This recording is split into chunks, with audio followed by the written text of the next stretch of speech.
And we got some go-go-goes. Going into the game, the final match of the round of 32, ladies and gentlemen. Jaehoon versus C.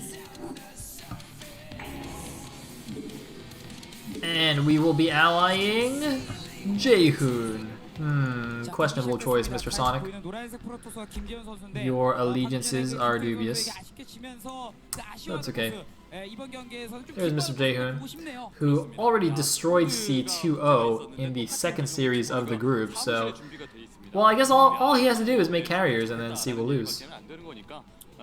That I believe is the lesson that we have gained from the first two games, and I'm curious to see what kind of adjustments C makes to deal with this. Maybe he goes for a much faster timing timing attack to kill Jaehoon before he can go carriers. That could be good. Although Jaehoon has been fairly aggressive in the early game as well, so we'll have to see here. We'll have to see.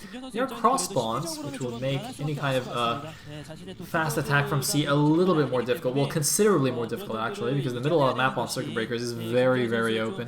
A lot of space for goons to just dance around and delay stuff and just pick things off. But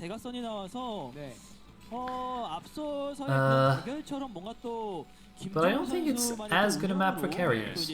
Although I did say that about Electric Circuit, and it still worked there. But I think Circuit Breakers is also not that great. I keep saying Circuit Breakers instead of Circuit Breaker. I know some people get annoyed by that. I actually get slightly annoyed by that, but I keep saying it wrong anyway.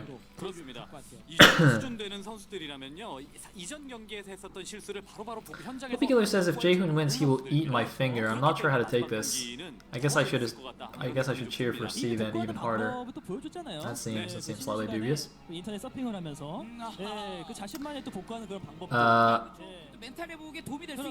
But I mean, just going by the way the group is gone, I don't really like C's chances. He hasn't really even played that poorly either in those games. I don't think he made any significant mistakes. I mean, he was slightly passive in the first game, really. Too passive for my liking. I think he really should have just gone for a big attack when Jaehoon countered his main. But other than that, Jaehoon just seemed to play better. And also he just made carriers, which C clearly just wasn't able to deal with. I guess we'll see. Now, of course, one thing about this map is it's, I guess, more standard than Mist and Electric Circuit, meaning that, you know, there's no protected... Oh my god, that guy's asleep! Somebody smack that guy! What is wrong with you, man? Are you kidding me? Well, I guess to be fair, Bisu already made it out, so maybe that, like, I bet that would be Bisu Dagger. He just goes there for the Bisu game and then just takes a nap. What was I saying? Oh yes, so on Electric Circuit you had a protected back mineral only in your main, and on Mist you had like the random bases around the map, like the one below Jaehoon's main that he was just like ferrying units over to. But you don't have that on Electric Circuit, so the third base of the Protoss, the closest third, would be the mineral only. That's kind of to the bottom left of this goon right now, and it's kind of below a high ground platform, so it's kind of easy if Terran gets up there to push down and attack it. And then the next gas base, I guess, would be either the 3 o'clock or the 6 o'clock for Protoss, which are a little bit further away, and the 3 o'clock obviously is exposed to the main middle of the map.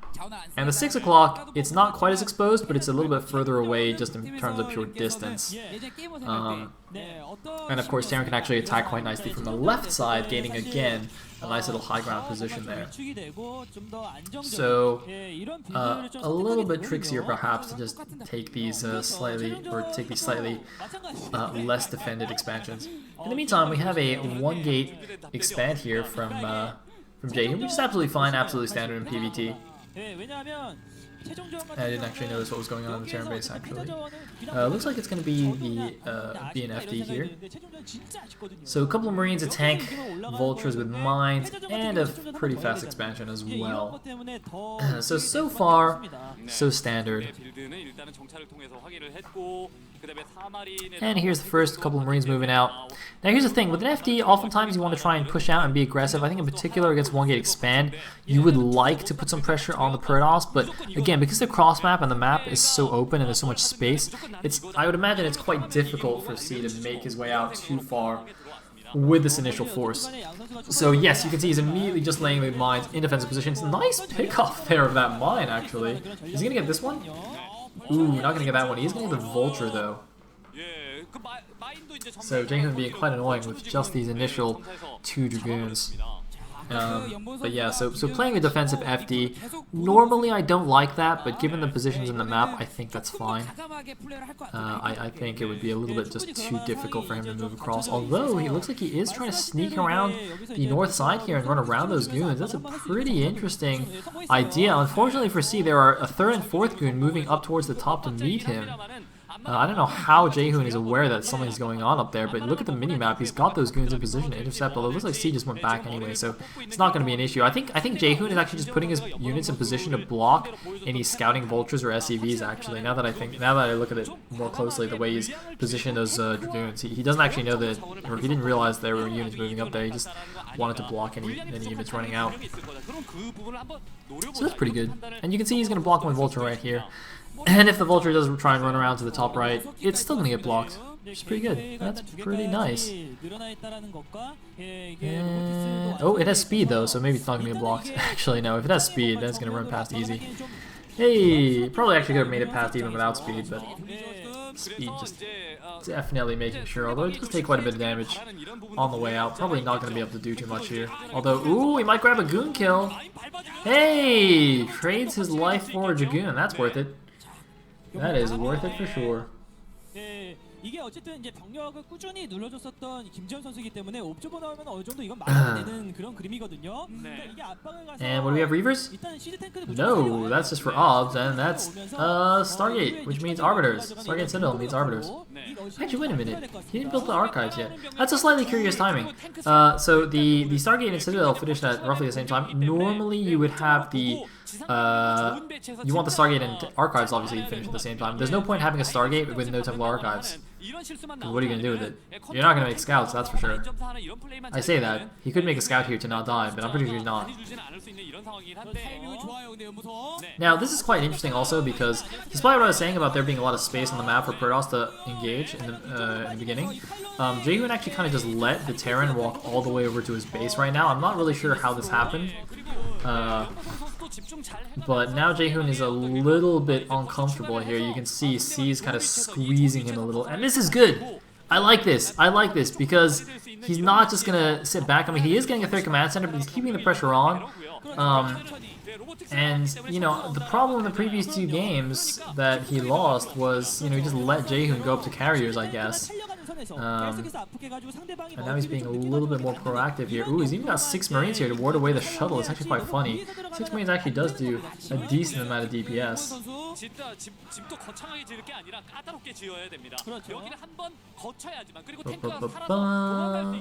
Let's see. Uh-oh, DTs. He's got to be careful. Oh, he's going to do some line dragging. Oh, he's got to go now before the turret finishes. Oh, too late. Huh, curious. How is this going to work? Is he just going to counter DT drop? This is very, very interesting because C, once again, is setting up contain, but he's not actually going for the kill. In this case, I think it's correct. And here we go. The DT's coming in. Looks like they're just going to be used as suicide bomb. There's also a Zealot in the shuttle. It clears all the mines, and here we go. Can't see all the position. The bunker is not finished yet. There's not quite enough mines here, and it looks like Jaehoon is going to bust out. There is like 1 Marine in the bunker, but nowhere near enough stuff. And Jaehoon actually just cleans this up easily. C, not going to be happy about this, especially because he's taken a fast third and now has very little means with which to defend it.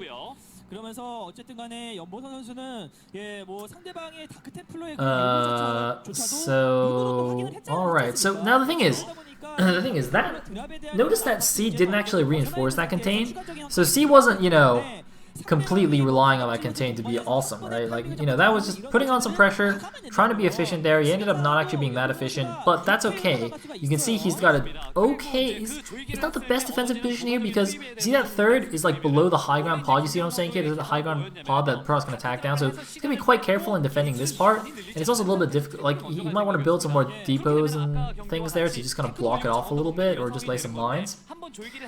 But we can see Jaehoon is actually not even moving across the map at all. Jaehoon is just taking his own middle only. So in fact, C's third is now completely safe. Like, he's now got enough stuff, I think. Jaehoon is not showing any signs of aggression, so C is completely fine and in a good position. But remember, he was in a good position in the beginning of both of those two games that he eventually lost. So, again, nothing is in the bag yet. Let's go a few mines. Just delaying the Protoss from taking the 6 o'clock. C actually looks like he's thinking about taking the 12 o'clock. There is something heading over there. Of course, it is actually relatively easy for Terran to sort of split the map here. So from C's position here, it would be quite easy for him to expand along the top side and take all of the top bases. Because he can actually just avoid the middle of the map entirely and just go scoot around the 12 o'clock expansion and just kind of swing his way over to the top right. Of course, I see it's not quite splitting the map because the middle expansions, the 3 o'clock and the 9 o'clock, you very much have to move out into the middle of the map to take those and move into the open. So those ones you can't just take easily by splitting, but otherwise you can take quite a few bases as the Terran in TVP. Now, of course, that's assuming the game even gets to that point. We see C is already moving out here to attack. I'm just to see which direction is he going. He moved kind of down left, which made me think he was trying to attack the 6 o'clock base, which isn't actually built yet, but, you know, could have assumed that Jaehoon would have taken that since he's already got his third. So started hitting over there, but maybe he scanned it now and doesn't see it there anymore. And looks like a few goons getting caught out here. Gonna try and do some do a fighting retreat, but gotta be a little bit careful not to get trapped. The vultures could easily move past and lay some mines, but it looks like actually not quite enough vultures to do that. But they're gonna get whittled away as they make their retreat. Meanwhile, C has got the 12 o'clock base, and the 6 o'clock base still isn't taken. So C now is actually a base at the head of the Protoss, and not only that, but he's also bearing down on the Protoss' middle only here, and he's got the high ground position. I don't know where Jaehoon's stuff is. I mean, Jaehoon last I saw was getting Arbiter tech, but his ground army is small. There's no Arbiter just yet. It does take a very long time for it to come out. There were 2 DTs, but it looks like he didn't make any more after using them to break out of the initial contain, and a few speed lots coming out though, and oh, there are the speed lots. Oh, there's the army. I was wondering where the hell his army was. There it comes, just waiting for the pincer, waiting for C to go in a little bit too far. And C's first attack is crushed. I was gonna say, how could he have no army when he's even behind in the expansion? Very nice move, but very nice move by C as well, but ooh, a little bit unfortunate. He's blocked by, oh no, but the Zealots move out of the way. He can actually go in now. Can he go in? Oh, he's not gonna try. No, he can go in. He can definitely go in. Oh no, another wave of Zealots coming in. Okay, so he can't go in anymore. He's just gonna fight them though. That's not a good idea. Well, a few of those goons actually ate a mine on the way back, so that's good. Man, that was a really nice defense by Jaehoon. I was already panicking, but Jaehoon was so calm. He knew he just had to wait a little longer, had to draw C down the ramp into the base, and then just go and snap his neck with that nice little pincer. Plus the Zealot bombs. That was really fantastic. In the meantime, though, C is doing some pro-brass here. I think they're only going to get warded away. Remember, C is still mining from his 4th, and Jaehoon isn't really, so C definitely has still a major economic bonus, even though he's losing these attacks. But notice he's being a lot more active than he was in Game 2. In Game 2 on Electric Circuit, he was so passive. He just sat there on 4 bases and just let Jaehoon do whatever, and only moved out when the carriers were already on the way. But now, look at this, he's constantly attacking. He's playing this almost like the way Bisu played against Ample. I mean, obviously the bases are reversed, but being very, very aggressive. Now, in TVP, that's not always a good thing, because if you trade away at low army counts, it's actually often good for the Protoss to do those kinds of trades, because they can be a little bit more cost efficient than in the big army engagements. But, oh god, those carriers again. Oh man, here we go. The core isn't spinning yet for +1, but that should very quickly. And, well, it's worked in the first 2 games where, you know, Jaehoon was behind, he went carriers and he came back and won, and I guess we'll have to see if he can do it again here. It looks like one tank actually going to find a cute little location here to siege the mineral line from outside this low ground position, which I'd imagine is extremely annoying for Jaehoon. And having to push his way up here, but yeah, it looks like with only one tank there, the goons should be able to take care of that. In the meantime, the rest of the army is actually moving around in the middle, just keeping some map control. Quite like that. He actually stasis it because he's so annoyed. That's interesting. Not the best use of the stasis, but you know, it happens. If you're a Protoss player, I'm sure you've had that moment where you just cannot be bothered to get all the units over there and deal with the tank, and it's being so frustrating, so you just freeze it, and it's fine. Of course he's going to have to deal with that later. In the meantime, C is taking the top right, while Jaehoon takes the 3 o'clock base. Looks like we got 1-0. Commentator showing us for both players. A few spider mines being laid to defend the top right. If Jaehoon really wanted to kill that and knew about it, he could. Oh no, C making a mistake here, losing a lot of vultures there for free. You know, vultures are not that expensive, but he lost like 10 vultures there for nothing. That is still a pretty significant chunk, especially considering he's now wanting to push out. That was not very good, but here we go. He's moving down. He's moving down the left side of the map. The main Protoss army is on the right side, although there is a small flanking force at the bottom left, it looks like. And, you know, C is going to be able to get a really good position to attack the 6 o'clock base from this high ground, as I said. You know, it is a pretty nice little location, although it looks like the Protoss army might go in for an intercept or something. Jaehoon's army is slightly scattered, but it looks like he's just preparing for a pincer, just like we saw in how he dealt with the first attack, although the engineering bay does sort of spot that. And here we go, he's moving in. Ooh, nice stasis on the middle, gets 3 tanks, and the Goliath grabs the science vessel as well. And here we go, he's going in. Jaehoon will be attacking from the high ground position. But does he have enough? Oh no, and the second stasis means he's definitely going to be able to clean this up. Oh god. C is going to get massacred here yet again. C being the constant aggressor and Jaehoon being the constant smash the aggression person, whatever that may be called. But C is actually just going out again here. That's interesting. Man, this is... I mean, this kind of TVP style is cool to watch because it's so active, but I think in general, I mean, like, there's a reason that Flash plays like Mega Turtle style TVP. It's because it's good. Like, it's strong, you know? I mean, this kind of TVP, it's like, you know, it's like Iris style, Berserker Terran style. It's like, alright, attacking a lot is cool, but not sure in the long run how effective that's going to be. Oh, and the first 3 carriers are out. There are only 4 Goliaths with this force. At least the carriers will be revealed if C hadn't seen them yet. I think he probably did, since he seems to be adding on more Goliaths.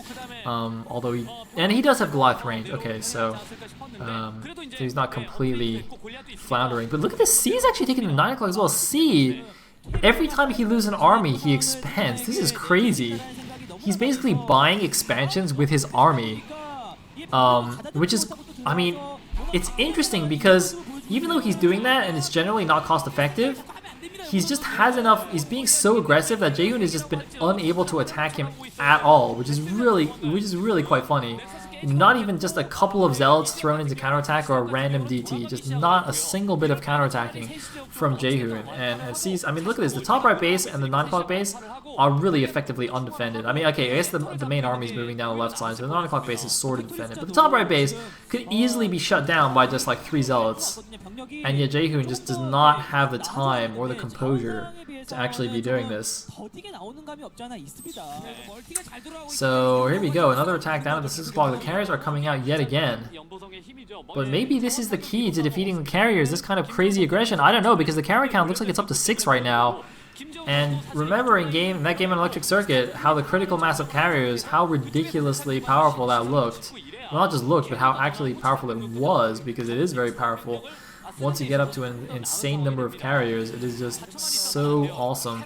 And here we go, one zealot looks like tried to go to the top right, gets denied by mines, but uh-oh, Jaehoon not paying attention actually, just letting his carriers sit there, actually forced to use 2 stasis to prevent any more from getting sniped off. That's kind of interesting there. I think he did lose 1.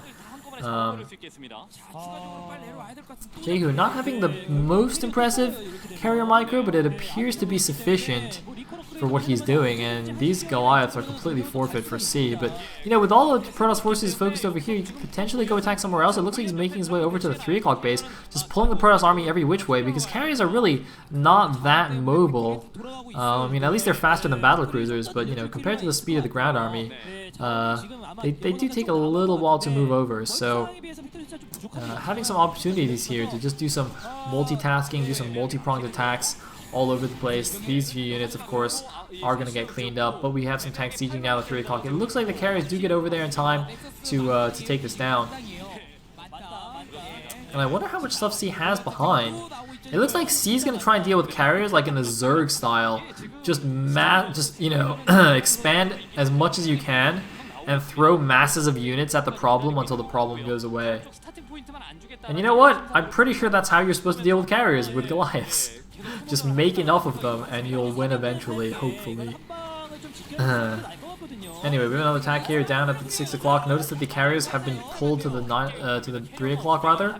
So once again, C has a little bit of time here to attack while the carriers are away. I really like this. He's kind of minimizing the amount of attack time that the carriers have, which is also helping him in dealing with them, you know? Instead of trying to deal with the problem directly, he's sort of just, you know, making the problem go somewhere where he isn't.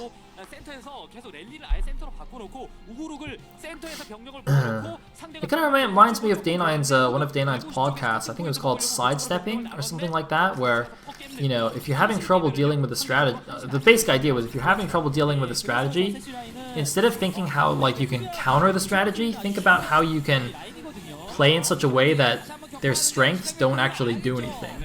Or, you know, you just sidestep the strengths instead of dealing with them head on. Which is pretty neat, pretty neat. Anyway, so it looks like, ground army coming in from the back. C, I don't think he has enough stuff here, but it looks like just those 3 tanks is enough to ward away the ground army. Actually, it looks like, I guess there just weren't enough zealots there, just only dragoons, didn't want to risk it. And in fact, the Goliath's just chasing away the carriers. C is being a lot more effective in this game at dealing with the carriers, and look at this, he's killing a lot of the probes here at the base as well. Might be able to take down this Nexus, takes down one of the carriers, it looks like. Even though the carriers are able to use this position to stay out of range of the Goliath, the Goliath, there's so many of them, and the siege tanks now coming in. This Nexus is almost certainly going to fall. And yep, it looks like the ground army is coming in from the back, but now the tanks are actually on the bottom of the ramp. It's a little bit harder to get to them, although they are on the low ground. And actually, no, it looks like the dragoons are going to be enough to clean up the tanks. It looks like C, just going to focus down the Nexus, make sure that falls, and it does fall. So Jaehoon now left with just the 6 o'clock base and the mineral-only base. And look at this, C's attacking yet again. Oh my god, this is great. C, after the first series, has finally figured out how to deal with the strategy of Jaehoon, and it is such an un-Terran-like way. Let me tell you, this is so un-Terran the way he's dealing with this, and it's so good. GG from Jaehoon. C takes the final game, gets revenge on Jaehoon, and makes it out of the group of death. Bisu and C will advance from Group H. Jaehoon and Ample have been eliminated from the SSL number 9. Wow, what a game to finish it. I am very impressed by C's game that play. C's play that game, god. Completely stumbling over my words. But that is just such an interesting way to play TVP. You know, it wasn't even like he was, you know, multi-attacking with just, you know, groups of vultures. He was actually just going with, you know, the bulk of his army, and it worked. It was beautiful. Completely out multitasked Jaehoon there. Very, very well done. And look at him, he's not even smiling. So yep, all good. Maybe he's still mad that he lost the first 2 games. He's like, freaking Jaehoon, he's not that good. I should have won. I should have won the first series. I could have beat Bisu. Anyway, so we're now gonna have the winners interview with C, and then I believe the group draw for the round of 16. So I'm gonna take a breather, and you guys can watch the interview, and then I'll sort of semi-commentate the group draw when that happens, presumably directly after the winners interview, I hope. So yeah, enjoy the pretty Korean girls. 원동력은 girl. 예, 있죠. 왜 그러십니까 갑자기 또? 예, 그래서 그러니까 오프라인에 많은 여성 팬분들도 오셨으면 하는 그럼요. 예, 이런 개인적인 사심이 담긴 그렇죠. 예, 이런 이야기입니다. 더 힘이 납니다. 그렇죠. 남성 팬분들도 굉장히 좋아요. 네. 당연하죠. 당연히 좋죠. 네. 예, 준비됐다고 합니다. 자, 인터뷰 영상 보도록 하죠. 리그 오늘 최종전에서 오늘 연보성 선수가 승리했습니다. 박수 부탁드릴게요. 네, 오늘 마지막 최종전에서 우리 연보성 선수가 우리 김재훈 선수를 또 만났어요. 아까 두 번째 경기에서 만나봤었는데 첫 번째는 2대 0으로 패했었는데 마지막 최종전에서 승리했으니까 된 거죠, 그렇죠? 근데 초반부터 중반까지 연보성 선수가 계속해서 밀렸었단 말이에요. 그렇죠? 많은 분들께서 김재훈 선수가 이기고 연보성 선수가 또 32강 탈락하는 게 아니냐 이렇게 말씀을 해주셨는데 중간에 이렇게 좀 밀리는 타이밍에서도 상대를 압박할 수 있었던 필승 전략이 있으셨나요? 일단 초반에 너무 유리하게 시작해서 멀티를 막 했어요. 그래서 손이 되더라고요, 막판은. 그래서 그것 때문에 이긴 것 같아요. 멀티가 많아서 그것 때문에 이겼다. 자본이 넉넉했었던 건가요? 그래서 멀티가 많다 보니까 공격적으로 좀 했던 것 같아요. 네, 좋습니다. 우리 앞선 경기에서 우리 연메시라는 별명을 얻으셨어요. 자, 우리 연메시라는 별명 어떠신가요? 사실 그게 제 방송을 보시면 알 텐데 제가 그걸 많이 해요. 축구 드리블이라고 그 유즈맵이 있어요. 그래서 정말 골을 많이 넣었는데 제가 정말 그것 때문에 도움이 많이 됐던 것 같아요. 아니 그러면 실제로 축구를 잘했던 게 아니라 그 게임상의 축구를 말했던 거예요? 저는 축구를 잘한다고 생각하는데 좋아하긴 해요. 근데 지금은 모르겠어요. 안 한 지 너무 오래돼서. 네, 좋습니다. 그러면 이제 32강 탈락이었던 연보성이 드디어 9차 픽스 스타리그에서는 16강에 안착을 했단 말이에요. 16강에서 어떤 모습 보여주실 생각이신지? 사실 좀 32강은 너무 부담이 많이 됐어요, 사실. 근데 이제 32강은 뚫었으니까 16강은 별로 부담이 안 돼서 더 잘할 수 있을 것 같아요. 부담이 많이 안 될 것 같아요. 좋습니다. 이제 잠시 후에 인터뷰가 끝나면 제가 이제 조추첨을 할 건데 혹시 만나고 싶은 선수 있으면 제가 이렇게 슬쩍 보고 뽑아드릴게요.